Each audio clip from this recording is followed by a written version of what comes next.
مرد و زن بچے اور بچیاں بھی سبھی علم حاصل کرو، علم حاصل کرو، یہی فرمان رب، یہی قول نبی، یہی فرمان رب، یہی قول نبی، علم حاصل کرو۔ حضرت مولانا محمد یامین صاحب کہ کسی رائٹر نے سچ لکھا ہے کہ بارش کو دھرتی سے اپنا وجود منوانے کے لیے اپنی پہلی بوند کو کھونا اور مٹانا پڑتا ہے، تب کہیں جا کر دھرتی بارش کے قطرات کو اکٹھا کرتی ہے اور اس کے وجود کو تسلیم کرتی ہے۔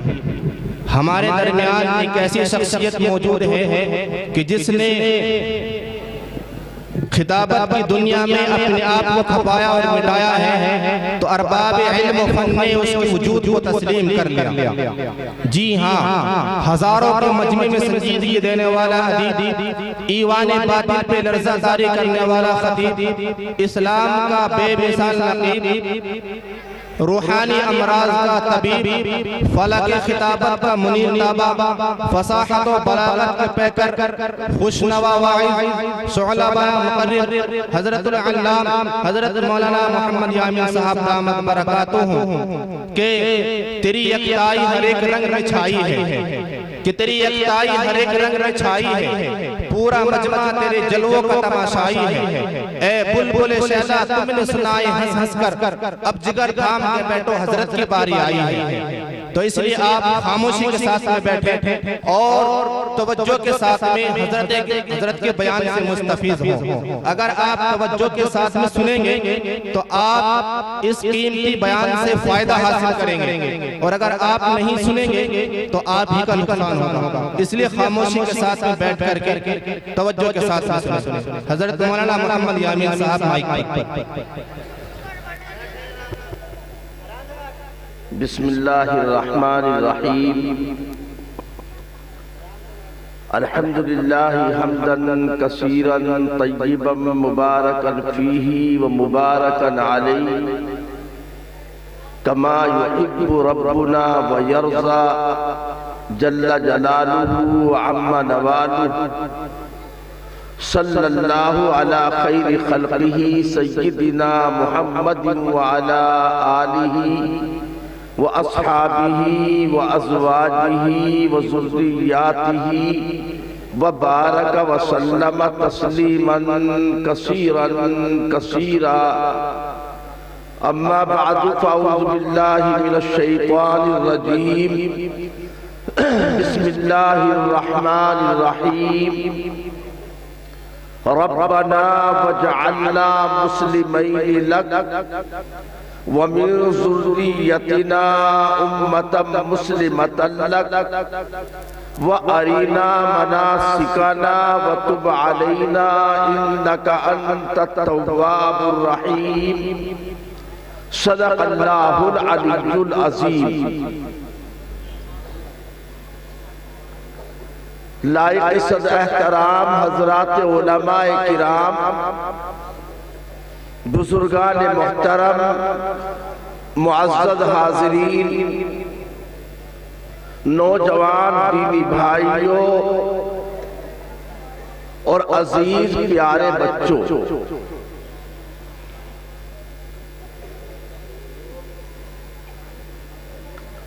اللہ کا شکر ہے ہم اور آپ مسلمان ہیں، یعنی اللہ پاک نے ہمیں اور آپ کو دین اسلام کی بہت بڑی دولت عطا فرمائی ہے۔ اللہ پاک نے ہمیں آپ کو بن محنت کے، بغیر پریشانی اٹھائے،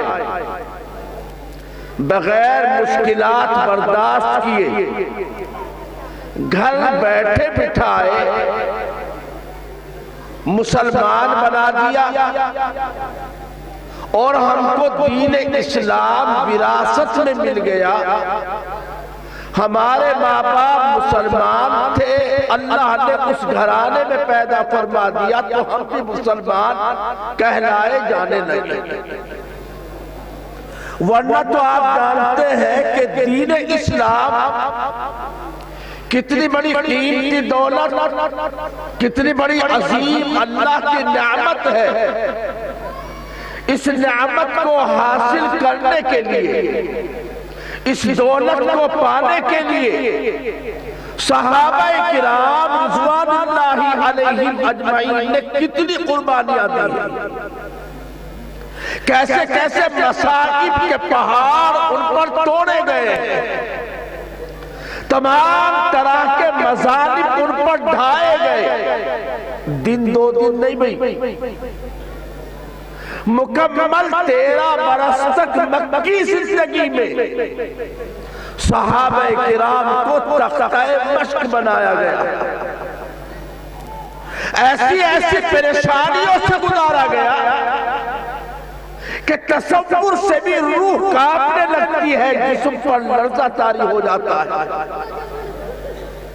حضرت سمیہ رضی اللہ تعالی عنہا جو ایک خاتون ہے, صحابیہ ہے, ایمان والی عورت ہے, ایمان لے آئی تو دشمنوں نے ان کو پکڑ لیا. حضرت سمیہ رضی اللہ تعالی عنہا کو پکڑ کر ان کے ایک پاؤں کو, ایک ٹانگ کو ایک اونٹ کے ساتھ اور دوسرے پاؤں کو, دوسری ٹانگ کو دوسرے اونٹ کے ساتھ باندھ دیا. ایک اونٹ کا رخ ہے دائیں طرف, دوسرے کا رخ ہے بائیں طرف. دونوں اونٹوں کو مختلف سمتوں میں الگ الگ رخ پر ہکا دیا گیا. حضرت سمیہ رضی اللہ تعالی عنہا کی ٹانگیں چیری گئی, جسم کے 2 ٹکڑے کیے گئے, اور ابو جہل بدبخت شقی القلب سنگ دل نے آپ کی شرمگاہ کا نشانہ لگا کر تیر مار کر آپ کو شہید کر دیا. حضرت خباب ابن عرط رضی اللہ عنہ دہتے کوئلوں پر لٹا دیا جاتا تھا, بھاری پتھر اوپر رکھ دیا جاتا تھا. حضرت بلال حبشی رضی اللہ عنہ مکے کی گلیوں میں گلے میں رسی کا پھندا ڈال کر کھینچا جاتا تھا. حضرت عثمان بن مظعون رضی اللہ عنہ اونٹ کی کھالوں میں لپیٹ کر آگ کی دھونی دی جاتی تھی. خود حضور پاک صلی اللہ علیہ وسلم جب سجدے میں جاتے تو چپکے سے جا کر ان کی کمر پر اونٹ کی غلاظت, اونٹ کا اوج لے جا کر رکھ دیا جاتا. کبھی آپ کے گلے میں چادر کا پھندا ڈال کر اس کو ایٹھا گیا, اتنے بل دیے گئے, اتنے ایٹھل لگائے گئے کہ آپ کا گلا گھٹنے کو ہو گیا, آنکھیں ابلنے لگی. یہ سب کچھ کیوں ہو رہا تھا بھائی؟ یہ حضرت سمیہ کی ٹانگیں کیوں چیری جا رہی ہیں؟ یہ بلال حبشی کو مکے کی گلیوں کے سنگریزوں پر, نوکدار پتھریوں پر کیوں کھینچا جا رہا ہے؟ یہ خباب ابن عرط کو دیکھتے کوئلوں پر مچھلی کی طرح کیوں تڑپایا جا رہا ہے, بے پانی کی مچھلی کی طرح؟ یہ ایمان والے ہیں اور ایمان کے دشمن نہیں چاہتے کہ یہ ایمان والے رہے. ان سے ان کی ایمان کی دولت چھیننا چاہتے ہیں. لیکن کیا ان صحابہ کرام نے, اللہ کے ان بندوں نے, نبی کے ان جانشاروں نے, اللہ کا نام لینے والوں نے کیا ان تمام مصیبتوں سے تنگ آ کر, پریشان ہو کر ایمان کا دامن چھوڑ دیا؟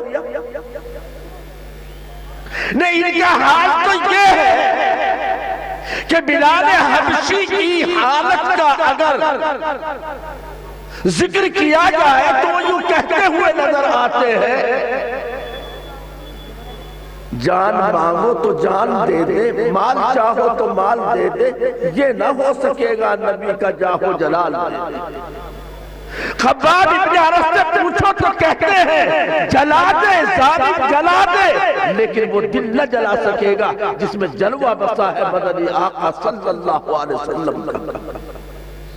حضرت خبیب رضی اللہ عنہ پکڑ لیے گئے، دشمنوں نے سولی پر چڑھانے کی تیاری کر لی، آخری خواہش پوچھی، کوئی آخری آپ کی خواہش ہو تو بتاؤ۔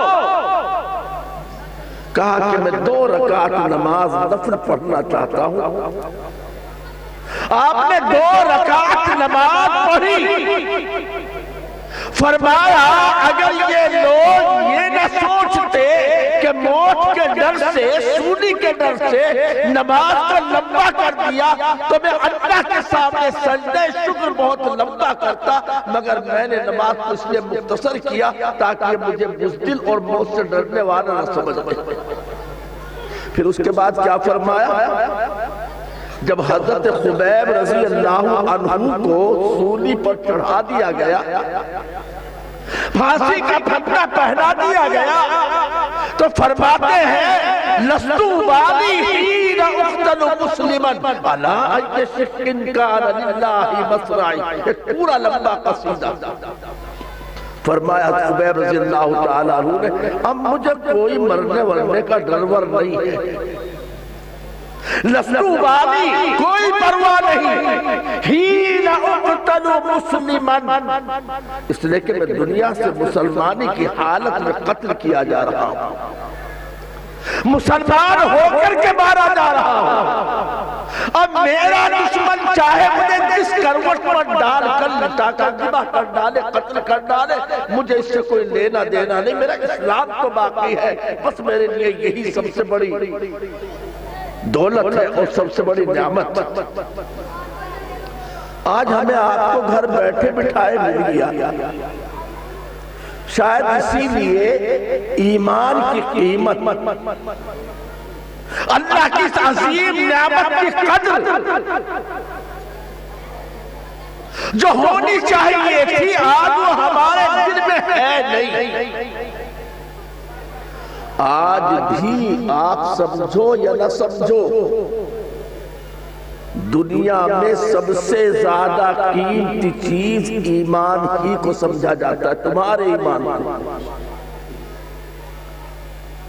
بڑی بڑی سپر پاور طاقتیں، بڑی بڑی عظیم حکومتیں، ان کا بہترین دماغ، ان کے بڑے بڑے فلاسفر، ان کے بڑے بڑے مدبر، ان کے بڑے بڑے عقل رکھنے والے رات دن اسی میں لگے ہوئے ہیں، سوچ رہے پریشان ہیں آخر مسلمان سے اسلام کو کیسے چھینا جائے۔ اس وقت کفر کی، اسلام کے دشمنوں کی، بڑی بڑی اسلام دشمن طاقتوں کی، صہیونی سازشوں کی، یہودی مکاریوں کی، سب سے زیادہ رات دن جو وہ تانے بانے بن رہے ہیں، مرے جا رہے ہیں، رات دن لگے ہوئے ہیں، بس یہ سوچ کھائے جا رہی ہے ان کو کہ آخر مسلمان کو اسلام سے کیسے ہٹایا جائے، اور کچھ نہیں فکر۔ مسلمان نہ رہنے پائے، اس کے لیے بہت ساری چیزیں لائی گئی، دھیرے دھیرے لائی گئی۔ ایک لانگ ٹرم، ایک طویل المدت، طویل میعاد پروگرام بنایا گیا، جہاں بہت سارے پروگرام بنائے گئے، وہاں کبھی ترقی کے نام پر، کبھی تعلیم کے نام پر، کبھی آزادی کے نام پر، ایسے راستے کھولے گئے، ایسے راستے بنائے گئے کہ مسلمان بھی ترقی کا سپنا دیکھ کر اس راستے پر آ جائے، تعلیم کا دھوکہ کھا کر اس راستے پر آ جائے، آزادی کا جھنڈا اٹھا کر اس راستے پر آ جائے۔ اب اگر ایک ایک کر کے الگ الگ آپ سمجھیں گے موجودہ وقت میں سب سے بڑی چیتاونی، سب سے بڑا چیلنج، سب سے بڑی آپ سب کی ذمہ داری، سب سے بڑا آپ کا کام، سب سے بڑی فکر کرنے کی چیز صرف اور صرف آج اس وقت خود کو اور اپنے بچوں کے ایمان کو بچا لو۔ یہ سب سے بڑی ذمہ داری ہر ایمان والے کی ہے، یہ سب سے بڑا چیلنج ہے آج آپ کے اور میرے سامنے۔ آپ کو معلوم کیا ہو رہا ہے؟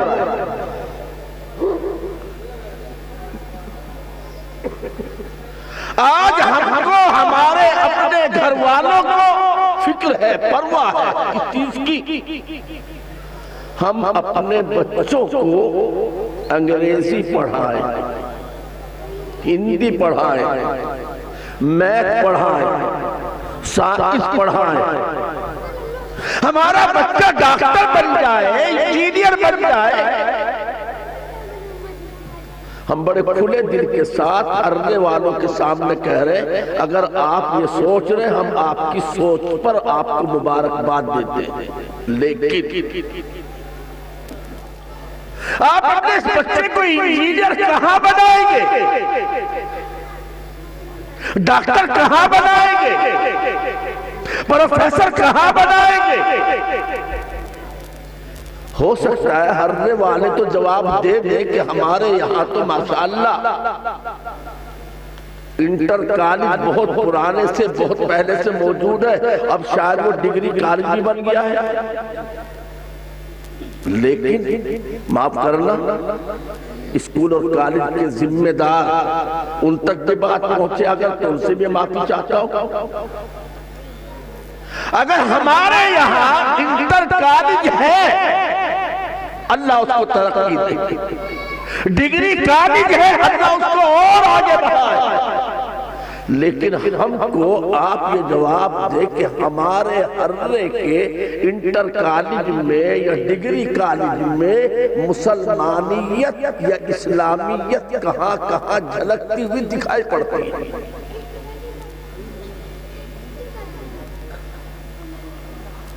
اس وقت کی صورتحال اتنی زیادہ خطرناک۔ ایک اسکول کی ویڈیو ابھی 4-5 دن پہلے میں نے دیکھی، موبائل میں آ جاتی یہ سب چیزیں۔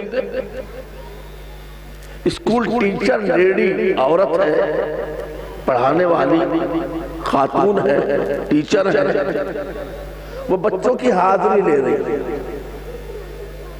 مدرسوں میں جیسے بچوں کی حاضری جاتے ہیں، بچے بولتے ہیں لبیک یا بولتے ہیں جی حاضر۔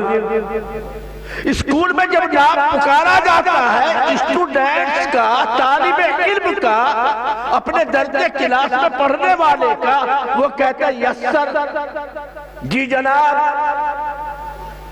لیکن اب یہ نہیں، وہ ویڈیو میں نے سنی ہے، دلبیر سنگھ جے شری رام، جسبیر سنگھ جے شری رام، لقمان جے شری رام۔ نہ یسر ہے، نہ جی جناب ہے، نہ جی حاضر ہے، نہ مطلب ہے کہ لبیک ہے۔ اب اپنی حاضری پر ہاں کہنے کے لیے ایک مسلمان کو بھی اسکول میں جا کر کے جے شری رام لبیک کی جگہ، جے شری رام یسر کی جگہ، جے شری رام جی حاضر کی جگہ، جے شری رام جی جناب کی جگہ کہنا پڑ رہا ہے، کہہ رہا ہے۔ بچوں کے مائنڈ کو واش کیا جا رہا ہے، ڈیوائیڈ کیا جا رہا ہے، ذہن کو چینج کیا جا رہا ہے، ذہنوں میں تبدیلی کی جا رہی ہے۔ خود بچوں کے ذہنوں میں اسلام کی طرف سے خاص طریقے پر مسلمان بچے کے ذہن کے اندر شکوک شبہات طرح طرح کی باتیں اس کے ذہن کے اندر بنی جا رہی ہے۔ تعلیم ایک ایسی اثر کرنے والی چیز ہے، جیسے حالات میں جو تعلیم ملے گی، اول دن جو بات بچے کے کان میں ڈال دی جائے گی، پھر وہ اسی کے ساتھ اپنی زندگی گزارنے کا فیصلہ کرتا ہے۔ بچپنے میں جو چیز بچے کی زبان پر آ جاتی ہے، سکھائی جاتی ہے، کانوں میں پڑتی ہے یا گھر کے ماحول میں وہ سنتا ہے، ہمارے اپنے گاؤں میں ہررا ہو، کیوائی ہو، پاچلی ہو، جسڑ ہو، بچے جیسی زبان ماں سے سنتے ہیں ویسی تو بولتے ہیں، یا لکھنؤ والے اردو بولیں گے، پاچلی والے ہررے والے۔ اسی لیے کیا کہا جاتا ہے؟ مادری زبان مردم شماری کا، جن گننا کا اگر فارم بھرنے لگے، بھرے جاتے ہیں، کبھی کبھی جن گننا ہوتی ہے، مردم شماری ہوتی ہے، فارم بھرے جاتے ہیں، اس میں ایک خانہ ہوتا آپ کی ماتر بھاشا کیا ہے،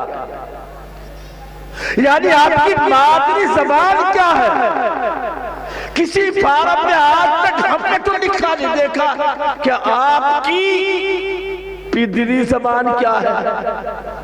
باپ والی زبان نہیں کوئی بولتا، ماں والی زبان، مادری زبان آپ بھی بولتے ہیں، میں تمہاری مادری زبان ہے، ہم تو ایسے بول رہے ہیں، بولتے ہیں نا ہم۔ کوئی یہ نہیں کہتا پدری زبان ایسی ہے۔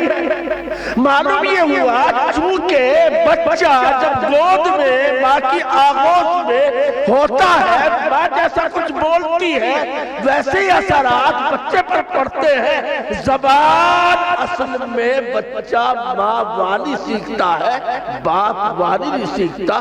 باپ کے پاس تو بہت بعد میں آتا ہے، شروع میں تو ماں کی گود میں رہتا ہے، ماں کا دودھ پیتا ہے، ماں کی پاس میں سوتا ہے، ماں ہی اس کو نہلاتی دھلاتی ہے، ماں اس سے بات چیت کرتی ہے، ماں ہی اس کو سہلاتی اور نہلاتی ہے، لہذا ماں والی باتیں ہم نے دیکھا ہے۔ گھر میں ایک ماں اپنے چھوٹے بچے کو سنانا چاہتی ہے، بچے کو نیند نہیں آ رہی، سونا نہیں چاہ رہا ہے، ماں بھی سونا چاہتی ہے، بچہ جب تک نہیں سوئے گا تو ماں کیسے سو پائے گی، تو کیسے سلاتی ہے بھائی؟ سو جا جلدی، کالا بلہ آ جائے گا، اور پھر کالا بلہ کہہ کر ڈراؤنی سی میاؤں کی آواز بھی نکال دیتی ہے۔ دبک کر کے وہ بچہ چھاتی سے ماں کی چپک جاتا ہے اور بس اسی حالت میں غنودگی میں اور نیند میں چلا جاتا ہے، سو جاتا ہے۔ اس گھر کی بچے کی بہن کبھی اگر اس کا نمبر بھیا کو سنانے کا آ گیا تو کیسے سنائے گی بھائی؟ جیسے ماں نے بیٹے کو سنایا تھا، بچی بھی ویسے ہی ماں والی زبان بول کر کے کالا بلہ اور میاؤ کہہ کر کے اپنے بھیا کو سلاتی ہے۔ جب میرے گھر میں ماں لڑتی ہے تو اس طرح لڑتی ہے تیرے ہوتے ہی مر جائے، قبرستان پہنچ جائے، پنجا چک جائے، چولہا ٹھنڈا ہو جائے۔ کل میری بچی چل کر کے جب دوسرے گھر کی رونق بنتی ہے، سسرال جاتی ہے اور اس کی پڑوسن سے درانی جٹھانی سے لڑائی ہوتی ہے تو وہ بھی پنجا ہی چھیپتی ہے، چولہا ہی ٹھنڈا کرتی ہے، پیدا ہوتے سب کو قبرستان بھیجتی ہے، لیکن ماں سے یہی زبان سیکھ کر کے آئی تھی۔ بچے کا دل بالکل سادہ کاغذ کی طرح ہوتا ہے، وہ ماحول کی ہر چیز کو قبول کرتا ہے، گھر کی زبان کو سیکھتا ہے۔ تو بچوں پر محنت کی جاتی ہے نرسری سے، پہلے اسکول میں نرسری ہوتی ہے، نرسری کے بعد میں ایل کے جی ہوتی ہے، ایل کے جی کے بعد میں یو کے جی ہوتی ہے، وہاں تک اس کے ذہن کو ڈائیورٹ، اس کے ذہن کو چینج کیا جاتا ہے، واش کیا جاتا ہے، نئی نئی چیزیں اس کے ذہن میں بھری جاتی ہے، پھر وہ دین کی طرف، مسجد کی طرف، بڑوں کے احترام کی طرف، اللہ رسول کی باتوں کی طرف آ بھی نہیں پاتا ہے۔ میں آپ کو میں نے جو آیت پڑھی ہے، اولاد کی اور بچوں کی فکر کتنی ہونی چاہیے، کتنی ہونی چاہیے۔ ہے سیدنا ابراہیم خلیل اللہ علیہ السلام، اللہ کا گھر خانہ کعبہ، اس کی دیواریں اٹھا رہے، خانہ کعبہ کی دیواریں اٹھا رہے تو دعا بھی کر رہے۔ اللہ کا گھر بن رہا ہے تو ایسے وقت میں دعائیں بھی قبول ہوگی، دعائیں مانگنی چاہیے، دعا مانگ رہے۔ کیا دعا مانگی؟ سب سے بڑی دعا کیا مانگی بھائی؟ حضرت سیدنا ابراہیم خلیل اللہ علیہ السلام نے جو دعائیں مانگی، یہ دعا مانگی سب سے پہلے، ربنا وجعلنا مسلمین لک، صرف اپنے لیے نہیں مانگی، آپ کے ساتھ آپ کے بیٹے حضرت سیدنا اسماعیل علیہ السلام بھی کام میں شریک ہیں، تعاون کر رہے ہیں، مدد کر رہے ہیں، ہاتھ بٹا رہے ہیں اپنے باپ ابراہیم علیہ السلام کا اللہ کے گھر بنانے میں۔ تو اپنے لیے بھی دعا کر رہے ہیں اور بیٹے کے لیے بھی، اللہ پاک رب پروردگار ہمارے پالن ہار، وجعلنا مسلمین لک، ہم دونوں کو اپنا تابع دار بنا دے، اپنے لیے نہیں بیٹے کے لیے بھی، مجھے بھی میرے بیٹے کو بھی فرما بردار، اطاعت گزار، اللہ کے سامنے جھکنے والا، اسلام والا، مطیع و فرما بردار بنا دے۔ چلیے بیٹا سامنے اس کام میں شریک ہے، اس کے لیے دعا کر رہے ہیں، لیکن اگلی دعا سنیے، غور سے سنیے، کتنی بڑی دعا بتائی جا رہی ہے آپ کو، کتنی بڑی فکر بتائی جا رہی ہے آپ کو، اس پر دھیان دیجیے۔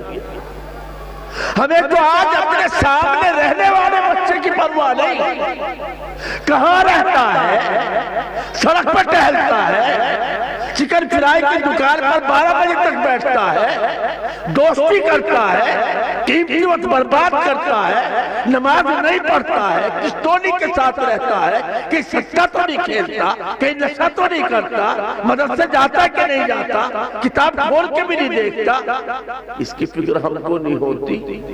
یہ تو سامنے والا ہے، لیکن فکر سیکھو قرآن سے، اولاد کی فکر کتنی ہے بھائی، جو ابھی بچہ پیدا بھی نہیں ہوا، امید ہے ہمارا بیٹا ہے، کل کو بیٹے کے بھی بچے ہوں گے تو ہم دادا بنیں گے، وہ ہمارے پوتے ہوں گے، پوتے ہوں گے، پڑ پوتے ہوں گے، سکڑ پوتے ہوں گے، ڈھکڑ پوتے ہوں گے، لکڑ پوتے ہوں گے، مکڑ پوتے ہوں گے، لمبی لائی سلسلہ چلایا اللہ پاک سب کا۔ تو حضرت ابراہیم علیہ السلام ان بچوں کے لیے بھی، اپنی اس ذریت کے لیے بھی، اپنی اس نسل کے لیے بھی، اپنی اس اولاد کے لیے بھی جو ابھی پیدا بھی نہیں ہوئی، امید ہے دادا بنیں گے، پردادا بنیں گے، امید ہے کل بچے پیدا ہوں گے، ان کے لیے بھی فکر کر رہے، کب گھر بناتے ہوئے اللہ کا خانہ کعبہ۔ کیا فکر ہے؟ دعا کیا ہے؟ وَمِن ذُرِّيَّتِنَا أُمَّةً مُسْلِمَةً لَكَ، اور اے میرے رب، میرے پروردگار، ہماری نسل کو بھی، ہماری ذریت کو، ہماری اولاد کو، ہمارے آنے والے بچوں کو، ان کو بھی ایک امت بنانا، امت مسلمہ، اسلام والی امت، اس امت کو جو حضور پاک صلی اللہ علیہ وسلم کی آخری امت ہے، اس کو اللہ سے مانگا، اور یہ نام تمہارا مسلم کس نے رکھا بھئی؟ کسے رکھا؟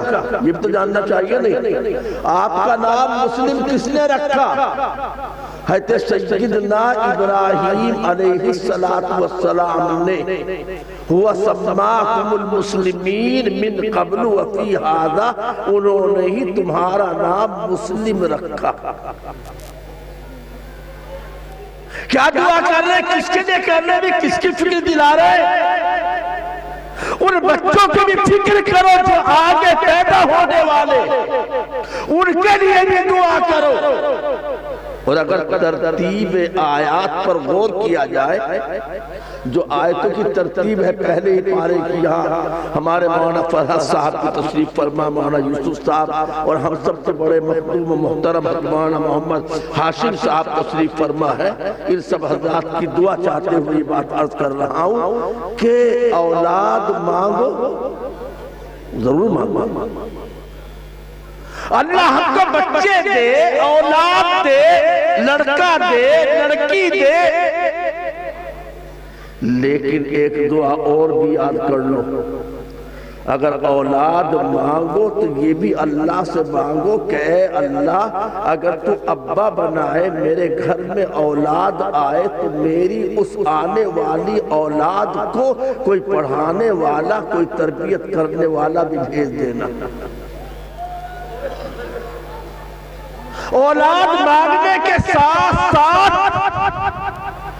یہ بھی اللہ سے دعا کرو کہ اے اللہ انہی میں سے کوئی قاری صاحب، کوئی معلم، کوئی مربی، کوئی مسکی، کوئی استاد، تربیت کرنے والا، سیدھی راہ دکھانے والا، ان کا ظاہر باطن صاف کرنے والا، ان کے اخلاق کو سنوارنے والا، ان کو تحقیق، قیمتی حکمت کی باتیں بتانے والا، وہ بھی بھیج۔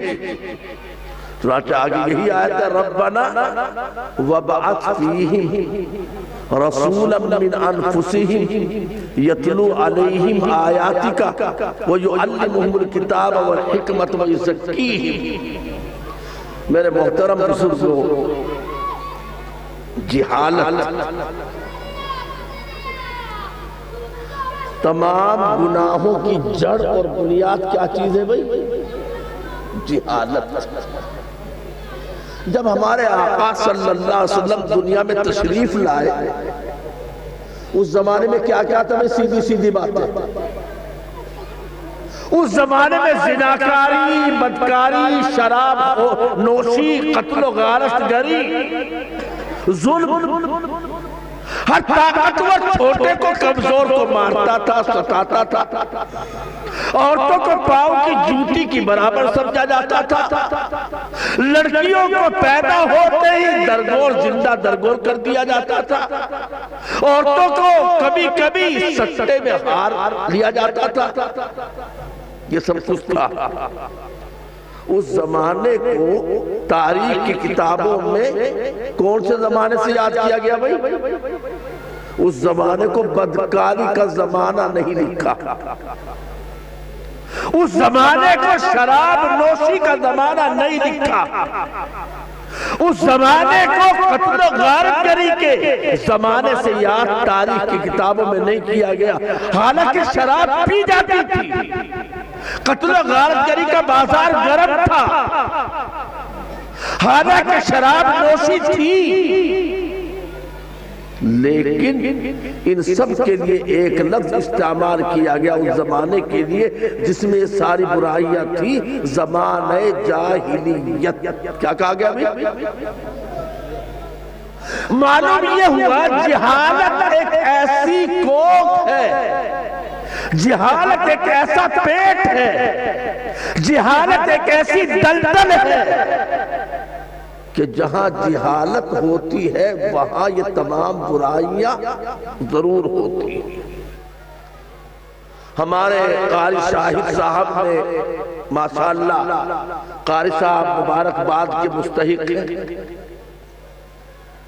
انہوں نے یہ مدرسہ ایک ایسے نصاب اور انداز کے ساتھ شروع کیا ہے کہ دین کی تعلیم کے ساتھ ساتھ عصری تعلیم، میں دنیا کی تعلیم کبھی نہیں کہتا، غلط سے نکل جائے تو الگ بات ہے، میں یہ نہیں کہتا کہ دین کی تعلیم اور دنیا کی تعلیم، دنیا کی کون سی تعلیم ہے بھائی؟ میں اگر آپ انگریزی اس نیت سے پڑھ رہے ہیں میں انگریزی زبان سیکھ کر انگلستان میں جا کر انگریزی سمجھنے والوں کو اللہ کے دین کی دعوت دوں گا، اللہ کے دین کا پیغام پہنچاؤں گا، تو کیا انگریزی کا سیکھنا دنیا ہے کہ دین ہے؟ دین ہے نا؟ تو میں کہتا ہوں اصلی تعلیم یعنی جو زمانے میں رائج ہے، ہمارے زمانے میں چلتی پھرتی ہے، انگریزی کی تعلیم، ہندی کی تعلیم، اور معافی کے ساتھ قرآن کے حوالے سے بتاؤں، اگر کوئی سی بھی تعلیم حاصل کرنا گناہ نہیں، قرآن میں اجازت ہے۔ کہاں لکھا ہے؟ میں بتا رہا ہوں، سب سے پہلی وہ 5 آیتیں قرآن مجید کی جو حضرت جبرائیل علیہ السلام ہمارے آقا صلی اللہ علیہ وسلم پر غار حرا میں لے کر آئے، اقرأ بسم ربک الذی خلق، یہی تو آیت سب سے پہلے بھائی، پڑھیے اپنے اس رب کے نام کے ساتھ جس نے پیدا کیا، یہی تو ہے نا، اقرأ بسم ربک الذی خلق، یہ ہو جاتا کہ پڑھیے اپنے اس رب کے نام کے ساتھ جس نے پانی دیا، پڑھیے اپنے اس رب کے نام کے ساتھ جس نے کھانے کے لیے گیہوں دیا، پڑھیے اپنے اس رب کے نام کے ساتھ جو آپ کی ہر بگڑی بنانے والا ہے، پڑھیے اپنے اس رب کے نام کے ساتھ جو آپ کی ہر ایک کی پکار کو سننے والا ہے، پڑھیے اس رب کے نام کے ساتھ جو آپ کے دل کے بھیدوں کو بھی جاننے والا ہے۔ یہ تو نکالنا نہیں یہاں پر، یہاں لفظ کون سا آیا بھئی؟ الذی خلق، جس نے پیدا کیا، یعنی جو خالق ہے۔ کس چیز کا خالق ہے وہ؟ کس کا خالق ہے وہ؟ کیا وہ صرف آپ کا خالق؟ کیا وہ صرف ہرنے والوں کا خالق؟ کیا وہ صرف انسانوں کا خالق؟ نہیں، میں کہنا یہ چاہتا ہوں خالق کی ہر پیدا کی ہوئی چیز کو پڑھو، خالق کی مخلوق کو پڑھو۔ پیدا کرنے والے نے آسمان بھی بنایا، پیدا کرنے والے نے زمین کو بھی پیدا کیا، پیدا کرنے والے نے ستارے بھی چمکائے، پیدا کرنے والے نے آفتاب کو بھی روشنی دی، پیدا کرنے والے نے چاند کو بھی چاندنی دی، پیدا کرنے والے نے اونچے اونچے پہاڑ بھی بنائے۔ اس لیے پہاڑوں کا علم بھی حاصل کرو، زمین کا علم بھی حاصل کرو، علم نجوم بھی حاصل کرو، ستاروں کا علم بھی پڑھو، علم فلکیات بھی پڑھو۔ کیوں مولانا فرح صاحب علم فلکیات پڑھایا جاتا تھا یا نہیں کبھی دارالعلوم میں؟ علم حیت پڑھایا جاتا تھا کہ نہیں دارالعلوم میں؟ پڑھایا جاتا تھا، میں نے خود پڑھا۔ آسمان میں پتن ہے یا نہیں ہے؟ باقاعدہ کتابوں میں دلائل کے ساتھ پڑھایا جاتا تھا فلسفہ۔ پہلے جو لوگ گزرے ہیں وہ فلکیات کے بھی ماہر ہوتے تھے، پیڑوں کے اثرات، ان کی تاثیر، پتوں کی تاثیر، پھل کی تاثیر، کیا یہ نہیں پڑھنا چاہیے؟ اس لیے میں کہہ رہا ہوں الذی خلق، پڑھو اپنے اس رب کے نام کے ساتھ جو خالق ہے پہاڑوں کا بھی، جو خالق ہے۔ پڑھو اپنے آپ کو، ارے کیوں نہیں پڑھتے؟ پڑھو وَفِي أَنفُسِكُمْ أَفَلَا تُبْصِرُونَ، اللہ نے قرآن میں کہا۔ آیت کیا ہے؟ کیا یہی آیت ہے الحمدللہ رب العالمین؟ کیا بس یہی آیت ہے الرحمن الرحیم؟ نہیں، اللہ نے فرمایا کہ اس کی آیتوں میں ایک آیت یہ بھی ہے وَمِنْ آیَاتِهِ مَنَامُكُمْ بِاللَّيْلِ، رات میں نیند کا آنا یہ بھی اس کے ایک آیت ہے۔ وَمِنْ آيَاتِهِ يُرِيكُمُ الْبَرْقَ خَوْفًا وَطَمَعًا، بجلی کی کڑک اور چمک یہ بھی ایک آیت ہے۔ وَمِنْ آيَاتِهِ خَلْقُ السَّمَاوَاتِ وَالْأَرْضِ، آسمان و زمین کی پیدائش یہ بھی اس کے ایک آیت ہے۔ وَمِنْ آيَاتِهِ أَن تَقُومَ السَّمَاءُ وَالْأَرْضُ بِأَمْرِهِ، اور آسمان بغیر کسی ستون کے ٹکا ہوا ہے، بغیر کسی ٹکاسن کے رکا ہوا ہے، یہ بھی اس کے ایک آیت ہے۔ سَنُرِيهِمْ آيَاتِنَا فِي الْآفَاقِ، ہم تمہیں پوری دنیا میں بہت ساری نشانیاں ہم آپ کو دکھلائیں گے۔ ان تمام آیتوں کو پڑھو مسلمانوں۔ پہلے پڑھتے تھے، گھڑی بنانے والے سب سے پہلے مسلمان، بحری بیڑا بنانے والے سب سے پہلے حضرت معاویہ، طرح طرح کی مشینریاں بنانے والے مسلمان۔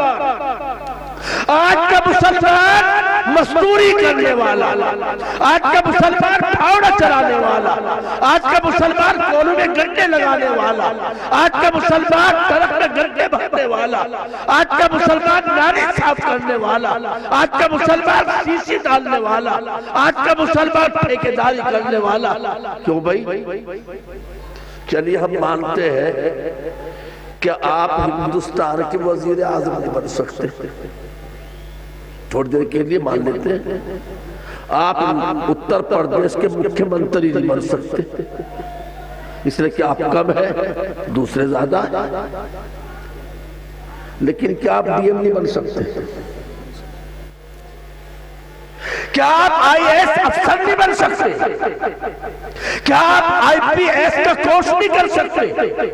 کیا آپ ایم بی بی ایس کی ڈگری نہیں لے سکتے؟ کیا آپ پروفیسر نہیں بن سکتے؟ کیا آپ پانی کے انجینئر نہیں بن سکتے؟ کیا آپ آئی ٹی آئی کر کے طرح طرح کی مشینوں کو ایجاد کرنے والے نہیں بن سکتے؟ کس نے روکا ہے؟ ہم تو پڑھنے کے لیے تیار ہی نہیں۔ دوسروں کا قصور نہیں، پہلے اپنے گریبان میں ہم جھانکے۔ میں نے سنا کسی نے بتلایا، شاید باڑے شاہ صاحب سے پوچھ رہا تھا، بھئی پہلی مرتبہ نئے نئے مدرسے میں آ رہے ہر تعلیم القرآن کو جانتے ہیں، تجوید القرآن کو جانتے ہیں، قاری مزمل کے مدرسے میں بھی آئے ہیں، ادھر روڈ پر مدرسہ اس میں بھی آئے ہیں، قائد رئیس صاحب کے مدرسے میں بارہا آئے ہیں۔ یہ نیا مدرسہ کون سا؟ کہ یہ نیا مدرسہ یہاں پر 8ویں تک بھی تعلیم ہوتی ہے، منظوری 5ویں تک ہے، 8ویں تک کی تعلیم ہوتی ہے، حفظ کی بھی تعلیم ہوتی ہے۔ تقریباً 22 بچے قرآن مجید کے حفظ کے درجے میں ہیں، دینیات کی تعلیم ہوتی ہے، اور ساتھ ساتھ ان کی اصلی تعلیم بھی ہندی کی، انگلش کی، میتھ کی تعلیم ہوتی ہے، اور زیادہ سے زیادہ کھینچ تان کر صرف اور صرف ہندی، انگریزی، میتھ وغیرہ پڑھنے والوں سے 300 روپے ماہانہ فیس، چھوٹے بچوں سے 250 یا 200 ماہانہ فیس لی جاتی ہے، جبکہ اسکول اور کالجوں میں صرف ایک تعلیم ملتی ہے، اصلی تعلیم۔ قرآن نہیں ملتا، کلمہ نہیں ملتا، نماز نہیں ملتی، اللہ کے رسول نہیں ملتے، نبی کا پیغام نہیں ملتا، اللہ کی توحید نہیں ملتی، قیامت کا عقیدہ نہیں ملتا، مسلمان کی مسلمانیت نہیں ملتی، پیدائش کا مقصد نہیں ملتا۔ لے دے کر کے وہاں پر ایلیفینٹ فور ہاتھی فور ایلیفینٹ، ایلیفینٹ مانے ہاتھی کے، ڈوگ مانے کتے کے، گوٹ مانے بکری کے، ہین مانے مرغی کے، اور مطلب پگ مانے سور کے، یہی ملتا ہے۔ وہاں کتنے پیسے جاتے ہیں؟ ایک بچہ ہمارا ہی اپنا ہے، وہ 10ویں پڑھ رہا ہے، میں نے معلوم کیا کتنی فیس دے رہے ہو بھائی؟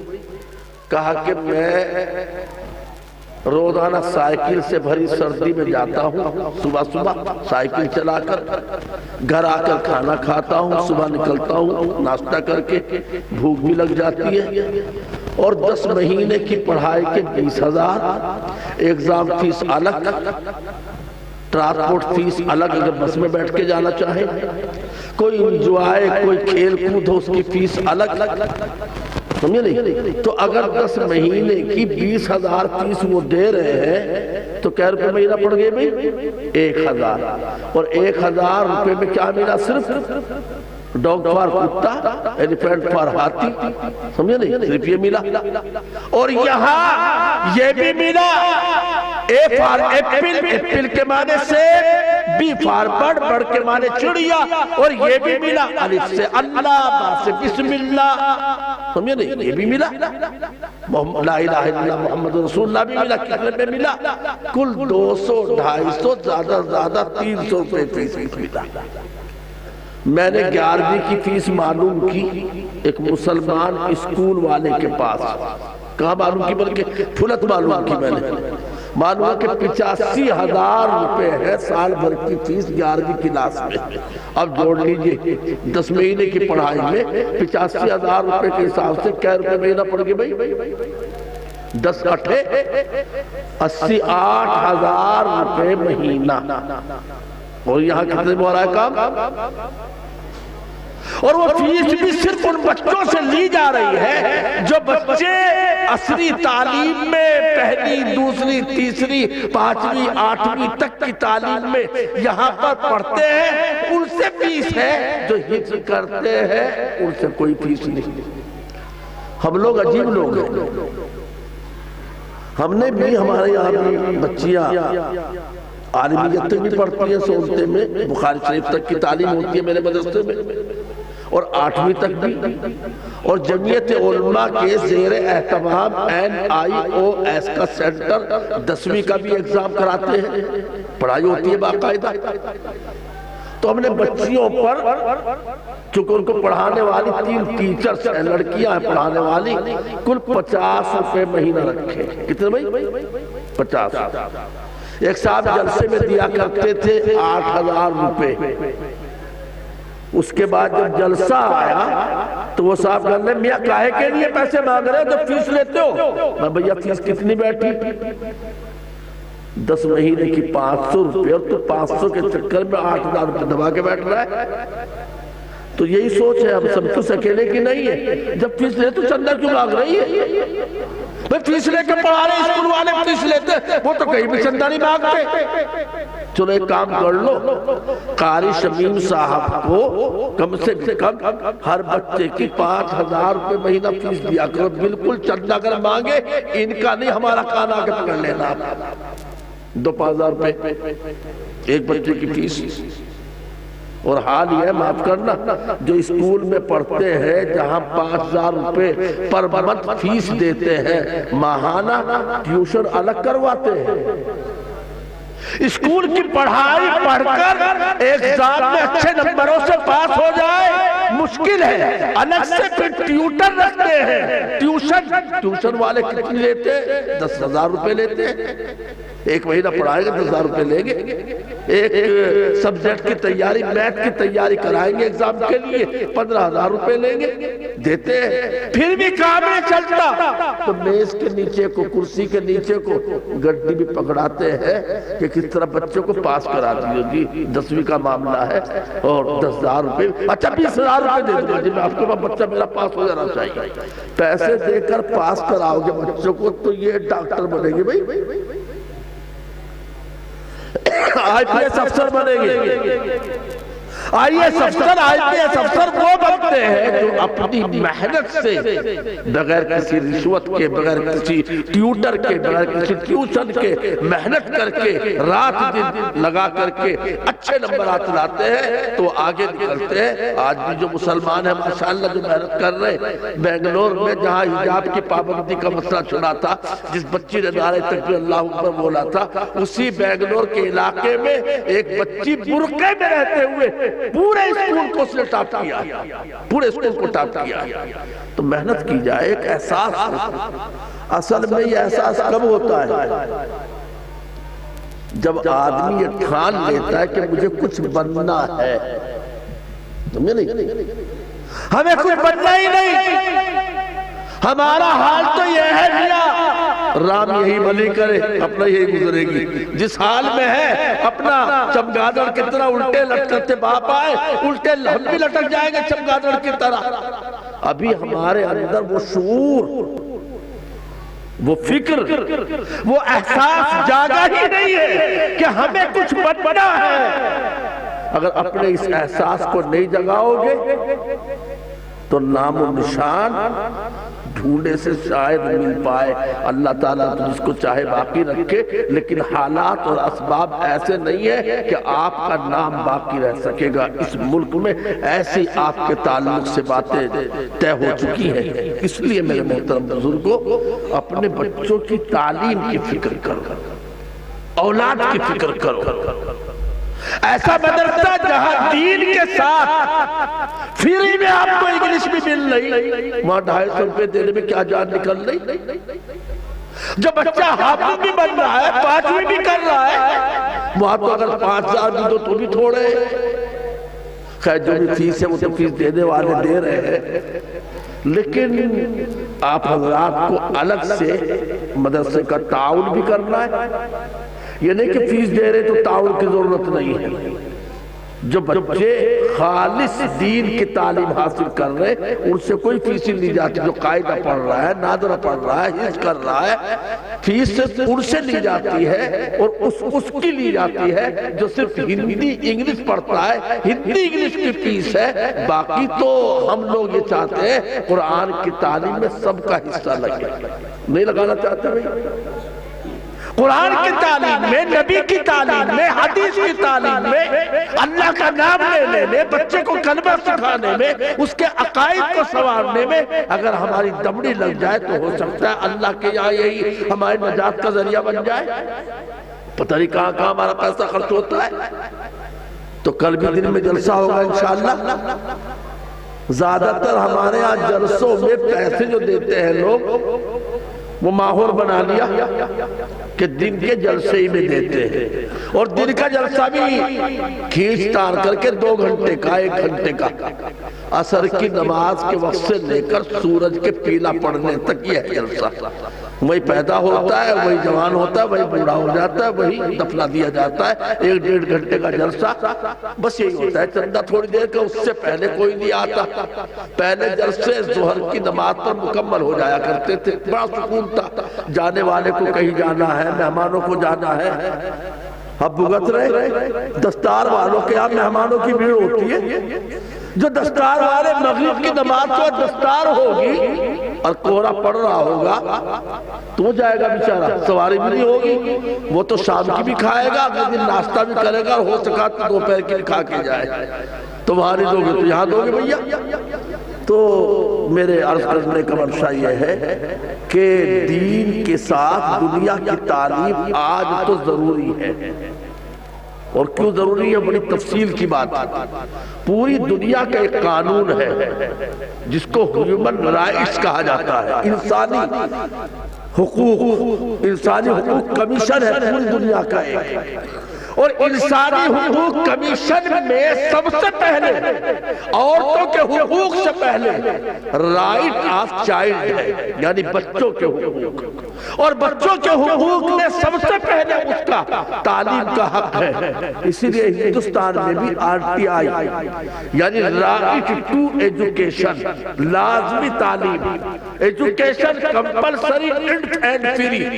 ہر بچے کو تعلیم کے زمرے میں، تعلیم کے شعبے میں، تعلیم کے لائن میں آنا ضروری ہوگا. ہمارا بچہ قرآن شریف پڑھتا ہے، تعلیم القرآن میں حفظ کرتا ہے. حکومت آئے گی آپ کا بچہ کہا کہ مدرسے میں تعلیم القرآن میں، تجوید القرآن میں، کسی بھی مدرسے میں تحفیظ القرآن میں. کہ نہیں یہ تو تعلیم نہیں بھائی، بچے کو اسکول بھیجو. یہ تو تمہارا مذہب ہے، یہ تعلیم کیا ہے؟ آج حکومت کی دنیا کی نظروں میں تعلیم وہ کہلاتی ہے جو تعلیم انسان کو روٹی روزی سے جوڑتی ہو. روٹی روزی سے یعنی تنخواہ ڈھیر ساری ملتی ہو، پیسے کماتا ہو، انجینئر بن کر کے، ڈاکٹر بن کر کے لوگوں کی جیب کاٹتا ہو، من چاہے پیسے لے لیتا ہو. اس کا نام تعلیم رکھا ہے آج کی دنیا نے.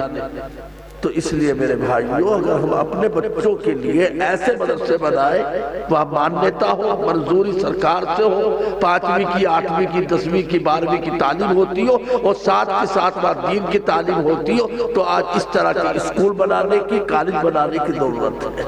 اللہ تعالیٰ ہمیں سمجھ عطا فرمائے اور اس سلسلے میں غور کرنے کی ضرورت ہے، بیٹھ کر کے آپس میں تبادلہ خیال کرنے کی ضرورت ہے اور بڑوں سے پوچھ کر کے ہر چیز کو سمجھنا چاہیے۔ اس کا سائیڈ ایفیکٹ تو کچھ نہیں، اس کی کوئی پریشانی تو کل کو نہیں ہوگی۔ بچے کو اسکول بھیجیں گے تو دین نہیں پڑھائیں گے، بھیا وہاں کوئی کلمہ سکھائے گا بھائی؟ 4 سال کے بچے کو، 5 سال کے بچے کو اسکول بھیج دیا اور وہ شروع سے ABCD میں ہے، کلمہ کہاں سیکھا اس نے؟ آپ کی ذمہ داری نہیں کلمہ سکھانے کی، گھر کا ماحول نہیں، مدرسے میں آتا نہیں، مسجد میں جاتا نہیں، کہاں سیکھے؟ اس لیے ایسے ہی مدرسے چاہیے جہاں دین کی تعلیم ہو اور اس کے ساتھ ساتھ میں اصل تعلیم کا بھی اچھا بڑھیا معقول انتظام ہو۔ اللہ تعالی ہم سب کو اس پر غور کرنے کی، حالات کے تقاضوں کو سامنے رکھ کر اس کی فکر کرنے کی توفیق نصیب فرمائے۔ آمین۔ وآخر دعوانا الحمدللہ رب العالمین۔